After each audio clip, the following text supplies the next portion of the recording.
There are a few steps to be taken when you enter into VAT compliance in new territory. Of course, the first step is, do they even levy VAT or GST in that country on your activities? And if they do, is it required to be registered there? It can be that VAT is levied from the bank or the credit card company, for example.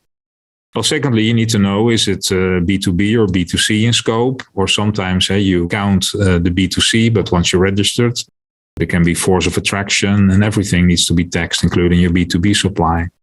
You need to know if there's a threshold, but if there's no threshold, then of course it takes some common sense to know if you have to be registered. If you have a country without a VAT levying threshold, but it's only a few $100 that you make in that country, you can really ask yourself, does it make sense to get registered? And sometimes make monthly VAT declarations. The cost of that are probably much higher than register once you have matured in that market and pay a little bit of penalties and interest on the prior sales.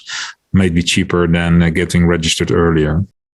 Then what type of registration is available? Is there a simplified system? Very often clients come to us with a general VAT registration when they could have been registered also in a simplified system.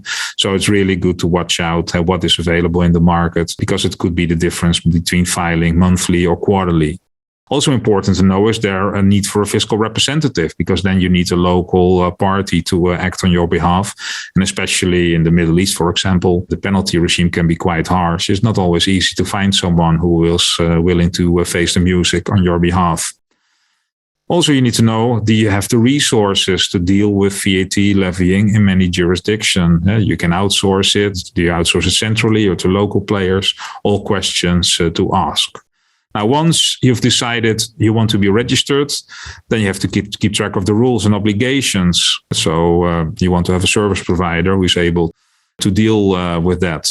How do you deal with the checkout and invoicing process? Because, of course, your website has to take into account that the invoice that goes to the client contains the right VAT rate and the right information for that country. Your accounting system needs to be able to deal with this.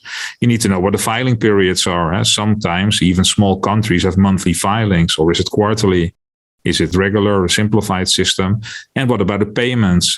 Because payments in all kinds of local currency can be hard. Most of the newly launched countries for digital service also offer the option to pay in euro and dollar, for example.